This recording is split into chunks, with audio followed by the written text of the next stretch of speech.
Hello, good morning, everybody. My name is Philippa Haynes. And I'm Mark Lee. Welcome to the Accountant's Success Secrets podcast. Yay! Our aim with this podcast is to showcase and celebrate successful accountants who are doing good things, have years of experience, and whose stories can inspire and encourage other accountants around the UK. So we talk to accountants who've been at the top of their game for several years and have some key things that they can share with us, including the highs and lows and valuable stories that will provide some fundamental insights for you, the listener. At the end of the day, we want you to see the person behind the accountant with airtime and a platform to share their story. And if you would like to feature on the podcast, do get in touch with either Philippa or myself. Yeah, very much so. Good point there, Mark. Okay, so today we are delighted to introduce Andrea Richards of Accounts Navigator. Award winner and seasoned speaker like me and you, Philippa. Andrea set up her business in 2003, so just over 20 years ago, and has never looked back. She started her business because she was overwhelmed working 18-hour days, 7 days a week, and eventually realized it was time for her to expand. She took on her first member of staff in 2011, and from there has built a tight-knit, reliable and experienced team. Yeah, so welcome, Andrea. It's lovely to have you here on the podcast. Is there anything else that we have omitted to say as an introduction? Okay, first, I just need to correct what Mark just said. I started my business in 2003, having been made redundant from an international law firm, and decided at that stage that I was going to get myself 5 one-day jobs so that I could be in control of my income. Basically, you know, the idea was if I got made redundant again, I'd still have 4 jobs and everything would be cool. So that's how it initially started in 2003. The overwhelm came during that whole solopreneur era between 2003 and 2011, where I ended up working 18-hour days, 7 days a week as my business grew. And that's how that started. Wow, what a story. Yeah, there's a whole backstory. Like, wanted to be an accountant from the age of 9. I don't meet many people that already know what they're going to be doing at the age of 9 and that. But I decided from 9 I was going to be an accountant and that. And so there was a whole journey from 9 to where we are today. Well, I think we will get to that. Because when Philippa and I were originally planning the podcast, and in all the interviews we've done so far, we've always said we want to dig deep into the person behind the accountant. Although we have 5 key questions which we take in turn, I think we have to start with, why did you go into accounting? Where did the idea come from at the age of 9? And you've already indicated why you started your own practice. But let's start with, why accountancy from 9? So my mum came back from parents' evening and I was an A-grade student in maths, and she came back and she was like, Andrea, you should be an accountant. Well, at 9, I don't know any 9-year-olds who really know what an accountant is. I didn't. So I looked it up in the Oxford Dictionary to find out what it was and that. Took that description, took that to the newspaper, saw what accountants earned, because back then there was no Google. You looked in the newspaper for jobs, etc. Yep. So looked in there and that, saw what they earned and said, yes, I'm going to be an accountant. And I never let go of that. So literally year on year, anyone asked, what are you going to be when you're older, Andrea? An accountant. I think that is amazing. It reminds me that when my son was perhaps a little bit older than that, he was also encouraged to move into accountancy, nothing to do with me, but not accountancy, tax. Sorry, he was because he heard that tax barristers could earn £5,000 an hour. Oh wow! And he said, well, that would mean I'd only have to work 1 hour a month. And that stayed with him for years, despite me trying to clarify what it actually meant. But certainly it wasn't from the age of 9. That's amazing.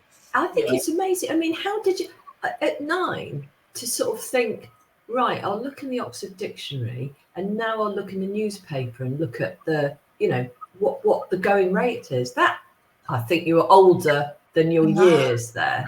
So I remember my mum always, when she was looking for jobs, she'd go to the newspaper. So once I found out what the accountant did, I just went there to see what the jobs were, what they did. And then you'd see it. And then they used to always put, how much you're going to be paid and stuff. And I was like, yeah, that's me.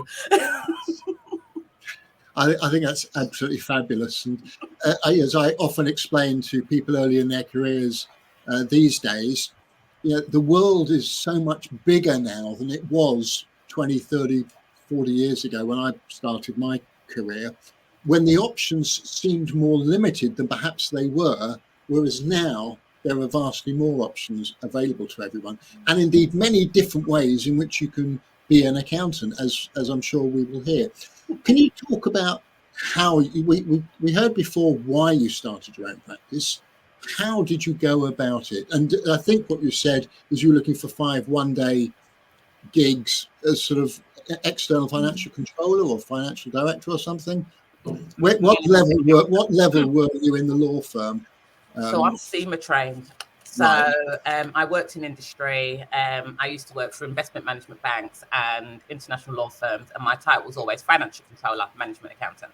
Those were my jobs. And when I took the one-day jobs, obviously that corporate world kind of disappeared, and it ended up, one-day jobs are with small business and that. So it was very different. But I was looking after these small businesses, doing everything. So the whole caboodle, the bookkeeping, petty cash, making all the payments, doing everything, and then ending up doing their year ends for them. So that the whole, I was doing everything for these small businesses. With the 5 one-day jobs, that just started to escalate. Small business knows small business. They're always asking, oh, have you got a good accountant? Yeah. Andrea, she's the one. Use Andrea.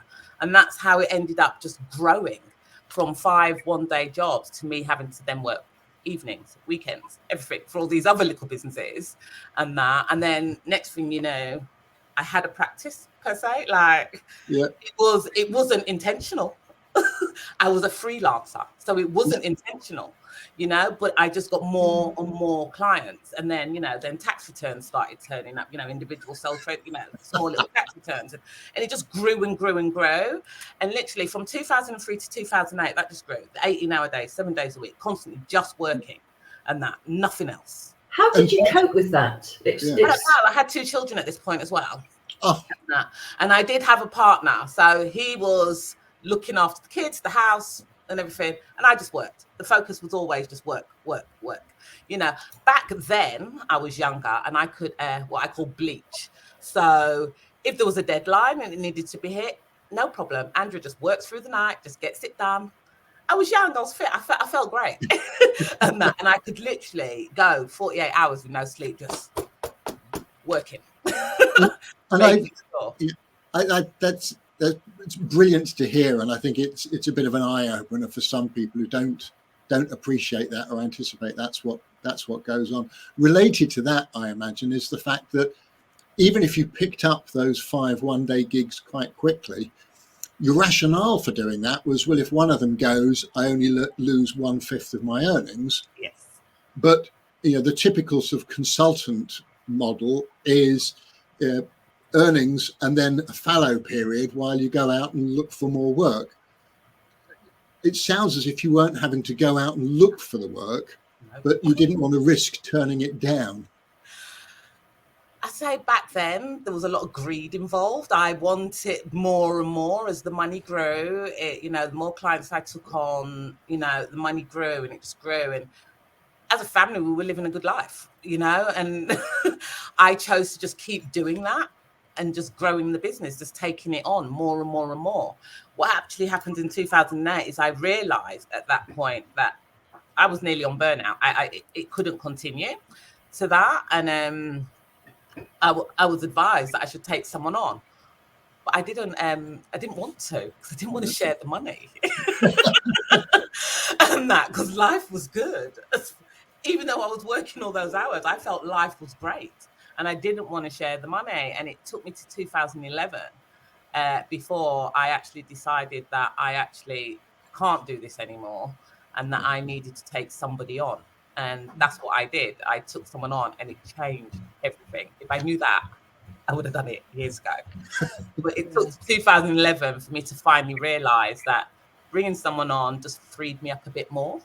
And it actually allowed me to bring in more clients and stuff, which then built the business. So, I mean, that kind of led really into the question that I always ask, which is, you know, what have you learned along the way? But that seems like a very, very big moment. What was the moment that sort of tipped you over the edge then, and what made you decide to do what you had been sort of not wanting to do?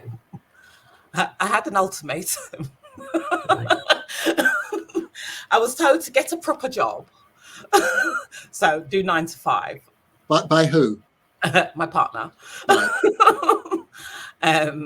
Yeah, basically give this up because it just can't continue like this and that. So yeah, I didn't do family duties. Like I wasn't looking after the house. I wasn't doing the cooking. I wasn't involved in that side. Everything was work. And, so how did you manage that sort of taking somebody on then? Because if you'd fought against it for so long, obviously it's a big piece of learning. It's a real sort of, you know, to be tipped over the edge. You know, there's going to be some real sort of challenges there. What was it like? It was a point of literally, I was exhausted, so I had to. It wasn't, you know, okay, I had this ultimatum and whatever, but I couldn't continue the way it was. Everything was just work. There was nothing else. And so taking that person on, like I said, it just changed things for me, you know. I was able to, I'd always been working in the business. So just churning out work. And that. And when this other person came into the business, giving me 40 hours a week, doing, you know, half my job for me. And yeah, literally it changed everything. I was allowed to work on the business, looking at it from a totally different perspective to what I was doing. Because all I was doing was just churning out work. I wasn't thinking about building specifically or growing. Those things just naturally happened. I was always recommended because I always did good work. You know, Andrea will push the boat out for you. You know, if you've got a deadline and it's, you know, people would come, you know, 2 days before their deadline and Andrea would still take it on. You understand, even though she had all this other stuff. But I was known for that. I will help you and get it sorted and that. And so just having that other body in the business enabled me to start thinking about where I actually wanted to take my business. And that gave me some freedom up here and allowed me to look at the business and see what I could do to grow it, and that rather than just be churning out work constantly. So but I mean, things have changed. I mean, we had a conversation earlier, didn't we, where, you know, you were talking about recruitment and the challenges, and you've had a great year so far in 2024, haven't you, Andrea, if you want to mention that? Yes. So I've signed my biggest contract ever in the 21 years of me running this business. So yeah, I got a 106k annual contract, and that to look after little chain of restaurants and stuff. So yeah, I'm ecstatic about that. Absolutely ecstatic. But last year was not quite as easy, wasn't it? And trying to hire new people in. I mean, I think, as Mark would probably attest to this, that is one of the key kind of issues that is going on these days. How did you manage that process just to sort of help others? So it was quite funny. Back in the day, I just found it really easy to find key people for my team, and but last year I lost a few team members, and hiring people that fit your business and work the way that you want to work was really difficult to find. And I find that the really good candidates are opening their own practices and that, so you can't have them and that. And so you're looking for people who you want to work really well, give the best to your clients and that. And it's really difficult. I mean, I have a test that I do and that. So I give them, like, and I don't even tell them in the interview process, you know, they have a telephone interview and that, cool, great, they sound great, cool, come in. when they come in, they have no idea that the first thing they're going to be doing is a 45-minute test. And that, so, because for me, and the reason I don't tell them that there's going to be a test, because every day you come into the office, you have no idea what's going to be in your email. Yeah. So you're going to be thrown things at you all the time, and that from your clients. So I don't tell them they're going to have this test. And so I want to see how flustered they are. I then also want to see great results from this test. I know this test can be done in 45 minutes. Yeah, completely. Yeah. And the people in my office get really high grades on this test. And that, back in the day, I've been using this test pretty much since 2011. I've been using this test, and that I've amended it slightly, and it's grown, but it's pretty much the same test that I've been doing. And what, back in the day, if you didn't pass the test but you gave the greatest interview, I might have hired you. What I've learned is, that test is everything, because if you can't pass this test, you ain't great at all. You may have all the talk in the world and pass this, that whole interview process with the chat. But if you can't pass this test, you don't pass probation. And so I've taken on people who haven't passed that test and that gave a great interview, hired them, and then they don't pass probation. Yeah. Now, so this last year, you have to pass this test. Yeah. And I've had great interviews, but people not passing this test, you're not getting the job. What sort of things are you, what does the test test? Okay, so it's basic percentage calculations. At the beginning, it starts really easy, and by the end of it, we're doing, there's 15 scenario, things that you're making up a trial balance to make this trial balance work and balance stuff. And, so it starts really basic, what's the percentage of this? How do just all the little things that they might have to use during their day-to-day work, and it just builds up. And then at the end, this trial balance and that. Yeah. And then, it's the sort of thing that the technology does, but I'm guessing you want to ensure they understand what's going on so that they can sense check if the tech, the apps, the software or whatever generates an unexpected response, they know to question it because they've got a deeper understanding. Is that right? Exactly. For me, it's all great. We have lots of software in place. We're a digital firm, and the software does everything for you, but you need to understand what's happening behind that. Yeah. Otherwise, you're not an accountant, you're a data inputter. And for me, I need you to understand what you're doing and why you're doing it. And back in the day when I started in accountancy, I was still using the Kalamazoo book. So everything was, with a pencil. And that's how we trained. And I understand what I'm doing. I just feel that makes you a better accountant. Software does so much for you but you really need to understand what's happening behind that so that you can make sure everything's correct. Andrea, would you say that is one of your biggest mistakes, which is taking on people who don't pass the test? Because that is one of the questions that we'd ask. What do you think is a big sort of something that you've understood, that you've made a mistake and realised that was a biggie? What is that for you? Definitely. I have a big personality. So, when people come into interview and they're, quite bubbly like myself, and we get on and we're chatting away, and I fall for all of that. Yeah. and then, I can come back, look at the test and think, oh, they're only 3 marks away from, half. Or, they gave a great interview. I've learned that, if they don't pass this test, it's just not going to work, because they just, for me, don't know the basics of the business of what we're doing. I it's a really important point. One of our earliest interviews on the podcast was David Frederick, who has a slightly different perspective. And David's view is very much that the personality, the ethos, the attitude is crucial, and you can teach everything else. Can you sort of reconcile your approach with David's, or do you have a different perspective?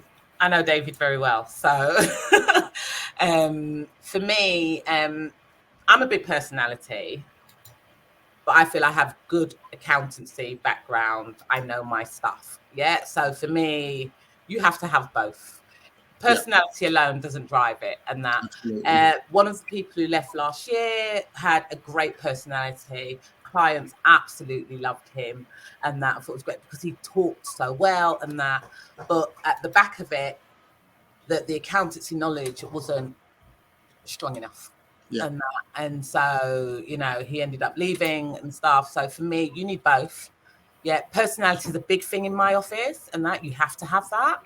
But yeah, the knowledge and the understanding and being a great accountant is just as important. You need both. Love it. So the other thing, just to pick up related to that, sorry, Philippa, is just for the benefit of the listeners, how many staff do you have? How big is the team now, and how's it grown over the years, numbers wise? So there was 9 of us last year, and that we're now down to 6.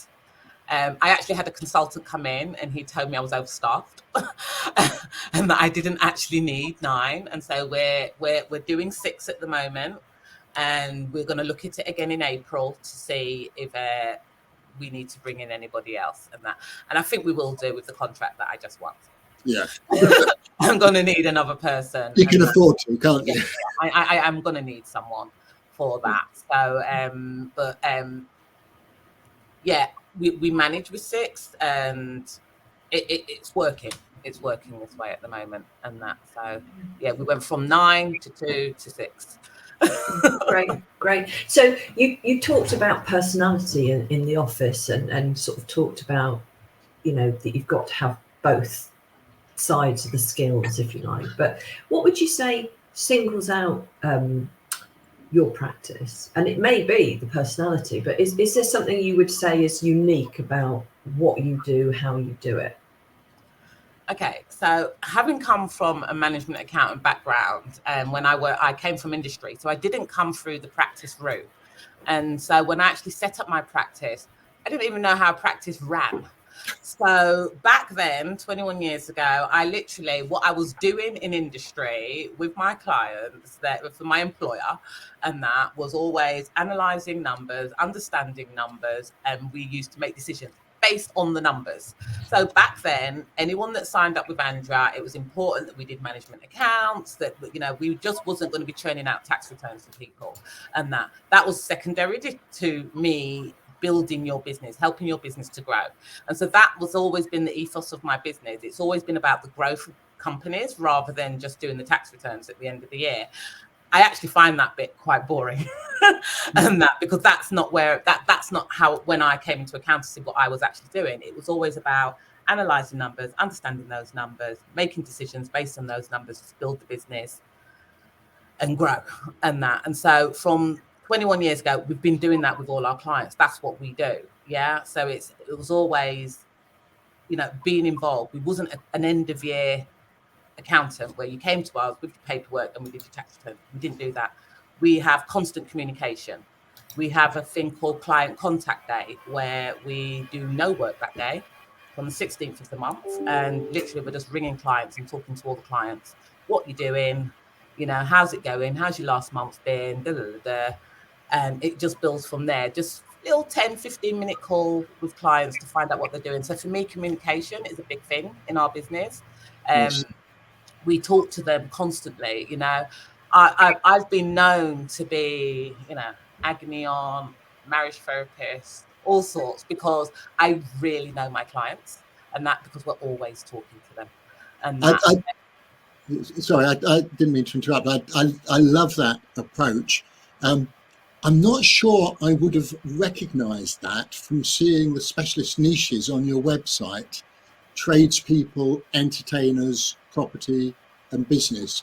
Traditionally, tradespeople and possibly entertainers, and I speak as a historically part-time entertainer, traditionally they don't want or need much more than the recurring compliance work. So do you have a particular type of tradespeople and entertainers that you specialise in addition to property owners and business owners that I know are also featured on your website?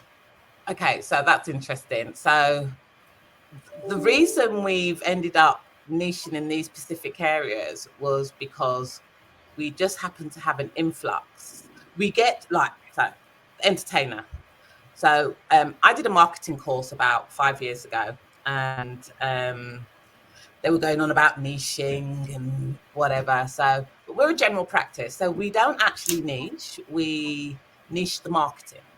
Yeah. And so what we did was we literally, the entertainers, they don't fit the fact that they want to grow their business. They're growing anyway. They're creative. It's what they want to do. We're just taking away the bits that they don't want to do. They're not interested in it and that. So as much as they don't fit my norm for my business clients who want to grow their business and grow, for me, it was just taking that element. We ended up with one entertainer, got introduced to their manager. Their manager then started giving us clients of all his clients because he liked the way we worked. And that's how that became an entertainment niche that we was doing. Similarly with tradesmen, they just come by the bucket load and we do that. So no, we're not specifically growing them and that because of who they are and how they work and that. But definitely with the property clients and the business clients that want to move forward and that's the ethos for them. We definitely grow them. And the lovely thing is that your biggest win to date is actually somebody who said, well, it's a growing business and they've got plans apparently internationally, Dubai, Yes. and you said all kinds of things. But the person who was going to be dealing with you day to day said, I only want to work with this person, Andrea. So that's lovely, isn't it? So he used to have his own business and I was his accountant and that, but he's now an operations manager for this chain. And he says he's only working with me. So Awesome. yeah. you built your reputation, your credibility, your integrity, your hard work, and your big personality. My final question to you is, what are the secrets to your success? I suspect we've probably heard many of them, but is there anything? How would you sum it up? I like to be involved. I am so nosy, and I think my clients appreciate the fact that I am there. They ring me, they ask me questions, and I'll answer them for you. Growing the business, I had this 24/7, call me anytime policy, and that we've got rid of that now. And that, because they rang you at 10:30 on a Sunday evening, like, hello.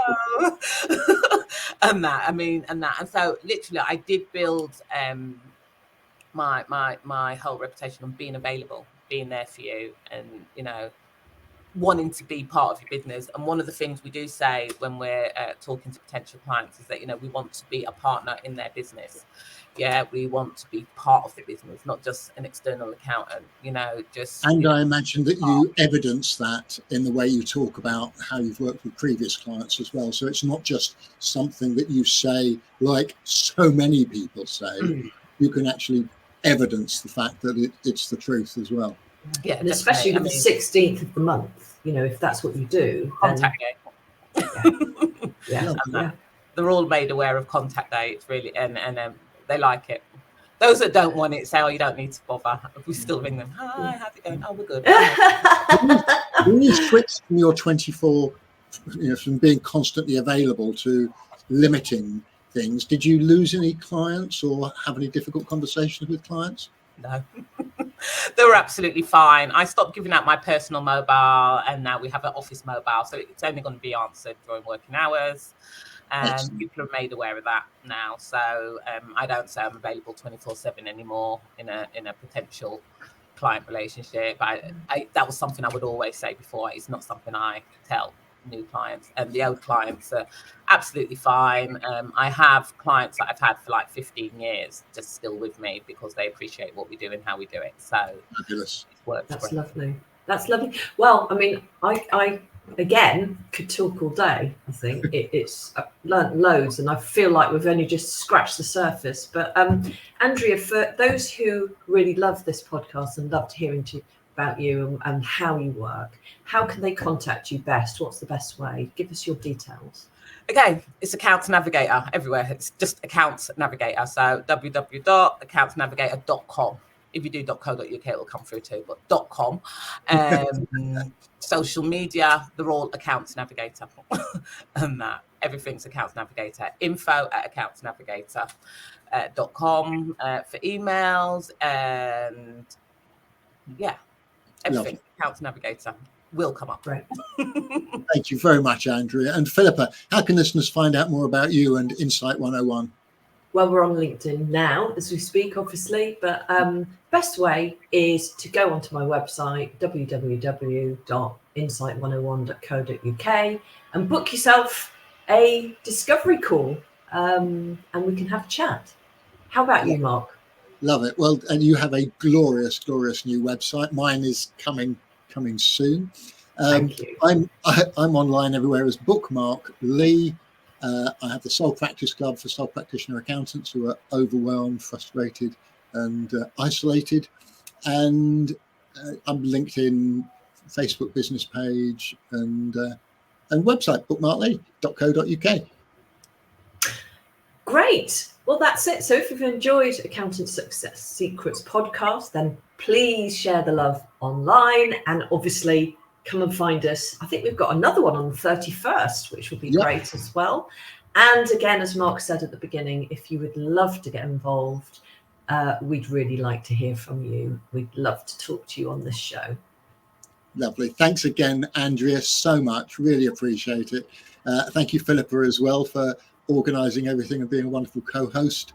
So until next time on the Accountant's Success Secrets podcast, goodbye. Goodbye. Thank you.